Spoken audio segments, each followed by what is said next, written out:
13 साल की खूबसूरत प्रीति पर उसकी सौतेली माँ का आतंक। वीडियो को अंत तक जरूर देखें। 8वीं कक्षा में पढ़ने वाली मात्र 13 साल की प्रीति जब स्कूल से 3 बजे घर आई और जैसे ही घर के प्रथम प्रवेश द्वार में पहुंची, उसी वक्त एक चप्पल जोर से आकर उसके गालों पे आके लगी। प्रीति एकदम सन्न हो जाती है। उसको कुछ समझ में नहीं आता कि अचानक यह क्या हुआ। चप्पल की मार उसके गोरे गोरे गालों पर पड़ने से उसका पूरा चेहरा लाल पड़ चुका था। वह कुछ बुदबुदाते हुए वहीं बैठ रोने लग जाती है। आज तो वो लोग मुझे नहीं छोड़ेंगे। प्रीति डरते डराते सबसे पहले अपने कमरे की तरफ बढ़ती है। उससे पहले उसकी माँ उसके कंधे से उसका बैग छीनकर दूसरे कमरे में फेंक देती है और कहती है, महारानी कहाँ जा रही हो? पहले किचन में जा और सारे बर्तन मांजने के बाद कुछ पकौड़े और चाय बना लेना। विक्की बाबू आए हैं और हाँ, कुछ बढ़िया सा सूट बदल लेना। पूरे 6 महीने बाद आए हैं विक्की बाबू। कोई कसर नहीं छोड़ना उनके स्वागत में। उधर दूसरे रूम में रवि यानी जो कि प्रीति का छोटा सौतेला भाई था और विक्की यानी प्रीति के पति बैठे हुए थे। रवि चिल्लाते हुए बोला, प्रीति चाय और पकौड़ी लेकर जल्दी आओ, भूख लगी है। जिया जी भी आए हैं। उधर प्रीति सारे बर्तन धोने के बाद एक बार थोड़ा सा किचन में देखती है कि उसके लिए कुछ खाने के लिए है कि नहीं। कोने में एक कटोरी रखी हुई थी जिसमें एक मुट्ठी चावल और थोड़ी सी दाल थी। उसे देखकर ऐसा लग रहा था मानो एक चिड़िया का भी पेट नहीं भर पाएगा, क्योंकि सुबह से उसने कुछ नहीं खाया था और उसे भूख लगी थी। उस खाने को देखकर प्रीति फूट फूट कर रोने लगी।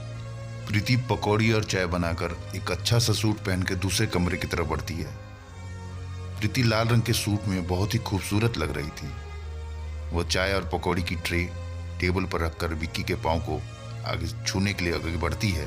वैसे ही विक्की उसके हाथों को पकड़कर अपनी ओर खींच लेता है। मानो बेकरार सा हुआ जा रहा था। न कोई शर्म न कोई लाज। सामने सासू माँ और साला बैठे हुए थे। उनका भी लिहाज न करते हुए बदतमीजी पर उतर आया था, जैसे सारी इज्जत घूट के पी गया हो। प्रीति किसी तरह अपने आप को विक्की के पकड़ से छुड़वाकर उस कमरे के कोने में जाके खड़ी हो जाती है। सौतेली माँ बोलती है, अरे शर्मा क्या रही हो? विक्की बाबू आखिर तुम्हारे पति ही तो हैं। यह बात सुनते ही दुखी मन से वो अपने कमरे की तरफ चली जाती है और अपनी माँ की तस्वीर को देखते देखते बहुत फूट फूट कर रोने लगती है। माँ तुम कहाँ चली गई अपनी प्यारी सी छोटी सी बेटी को छोड़कर? इतनी छोटी सी उम्र में छोटी माँ ने मेरी शादी उस पियक्कड़ से करवा दी। और बोलते बोलते उसकी आंखें नम थी। आंखें थोड़ी देर के लिए क्या लगी थी, उसके कानों में जोर से सौतेली माँ की आवाज पड़ती है, अरे महारानी सोती ही रहोगी या रात का खाना भी बनेगा? जी माँ जा रही हूं, बोलते हुए किचन की ओर बढ़ जाती है। जून का महीना, गर्मी से बेहाल प्रीति को 2 घंटे लग गए खाना पकाने में।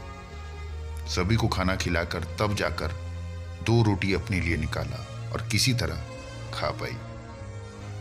सारा किचन का काम खत्म करने के बाद 11:30 बजे रात में जो ही वो अपने कमरे में दाखिल हुई, सामने विक्की का चेहरा देखकर डर गई।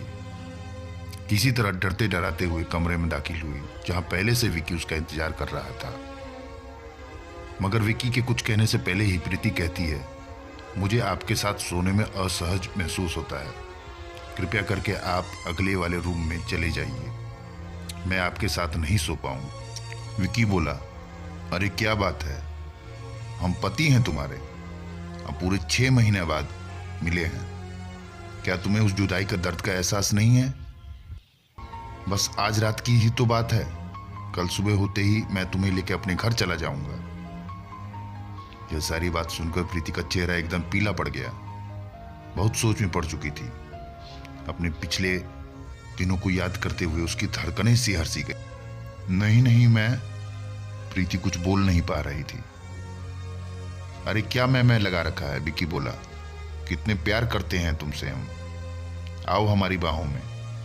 प्रीति को अपनी ओर खींच लेता है। दोस्तों आगे की कहानी हम दूसरे पार्ट में देखेंगे।